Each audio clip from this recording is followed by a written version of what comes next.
que eu percebo quando eu trabalho no cinema é que os diretores têm algumas questões com os atores que nem sempre elas têm boas resoluções e aí acaba gerando uma tensão no set. O ator, geralmente, ele não consegue chegar num registro que a gente chama de naturalismo, né? Que é essa coisa de ser despojado, ser natural, de não denunciar que tem um ator representando. Por isso, muito dos diretores acabam optando por não atores, inclusive, né? E dispensando atores, porque eles não conseguem chegar nesse registro. E eu percebi ao longo da minha pesquisa, e como eu sou atriz de teatro e de cinema, e trabalho com aula de interpretação para teatro e de cinema, e pesquiso isso, né, a fundo, toda a minha formação é a partir dessas questões. A gente começou a perceber que não é só diminuir, né, o registro teatral, fazer menos, fazer pequeno, que isso acabava gerando, às vezes, muito uma interpretação sem brilho, né, uma coisa meio xoxa. E mesmo assim continuava teatral, continuava falso, né, entre aspas. A grande questão é que é uma outra técnica, de aonde você apoia e como você troca os apoios internos. Como você joga com apoio, ao mesmo tempo que existe uma cotidianidade que tem que ser impressa no corpo, né? Então, nos workshops que a gente faz para a preparação de elenco de filme, de websérie, enfim, a gente procura formar o ator, na verdade, porque não tem quase no Brasil essa formação para interpretação para cinema. Então, a gente mostra que existe a perspectiva do apoio interno, primeira coisa, né? Para você brincar com o externo. Segunda coisa, a gente mostra que existe a perspectiva de você trabalhar a cotidianidade, a partir do momento que você divide o foco de atenção com outras coisas, né? Então, a primeira coisa, pegar um objeto, pegar a barra da saia, pegar o cabelo, pegar alguma coisa e começar a mexer, né? Isso ajuda o ator a sustentar, a trazer a cotidianidade, né? Não ficar duro, né? Aí existem todas as questões com relação ao personagem que a gente vai conversando, as improvisações que você vai adquirindo uma relação com o outro, né? E repertório. Existem alguns procedimentos de corpo que a gente trabalha para adquirir repertório, porque não é também só ser natural, né? Às vezes o corpo ele é carregado de... A gente chama registros, né? Mas são formas que você também pode usar no cinema, né? A partir do momento que você absorve, às vezes tem mesmo esse menos no cinema, porque a câmera está fechada, né? Aí, aos pouquinhos, a gente vai trabalhando com alternância de registros, a gente trabalha com uma coisa que a gente chama de sujeira, né?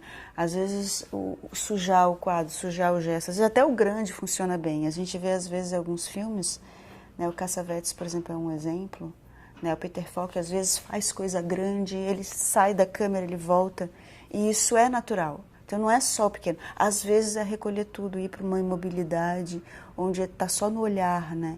E aí, o trabalho de subtexto, o trabalho de fala interna, para ter sempre um movimento interno e, às vezes, em oposição ao externo. Então, é sempre um jogo, e a gente costuma transmitir para o ator que é ele em jogo, né? Tem essa instância que ele está evocando, a visualidade de um personagem e tal, muito... a partir da montagem, a partir do roteiro, a partir do que o diretor quer, né? Às vezes nem o próprio ator tem a noção do que ele está transmitindo, mas é ele em jogo com essas possibilidades de apoio, de recolher, de explodir, de trocar o apoio interno. No momento onde ele troca o apoio interno, ele faz um movimento interno que dá o efeito de espontaneidade, e a gente trabalha muito com uma instância que a gente chama de fala interna, que é você ser capaz mesmo de escutar para você alguma coisa. Então, antes de eu falar alguma coisa, eu escuto outra, eu escuto para mim outra. Quando eu troco a interna pela externa, vem como se fosse espontâneo. Então, é quase como se a gente estivesse sempre trabalhando uma contração, contra-ação, né? Eu ia fazer um negócio, mas resolvo fazer outro. Eu ia falar um negócio, mas resolvo falar outra coisa. Por isso que a possibilidade, às vezes, de você brincar com o texto é muito saudável, né? Se você quer buscar esse registro naturalista. Então, o trabalho que eu desenvolvo um pouco é esse, né? Em oficinas, em preparação de elenco, em preparações individuais, como professora no curso da UVV, que a gente tem a disciplina de interpretação para cinema, como pesquisadora, que eu estou com um projeto agora apoiado pelo CNPq, que se chama Uma Investigação da Atuação Realista através do dispositivo cinematográfico, efeitos de realidade e alucinação. Porque a gente parte um pouco da ideia que o naturalismo também gera poética. porque esse efeito de real assusta às vezes. Então, por isso, realidade e alucinação. É quase como se o olho alucinasse. O ator é tão verdadeiro, né? Entre aspas, verdade é uma palavra problemática, mas ele é tão verdadeiro que o público duvida do que vê. Aí a poética do naturalismo se estabelece.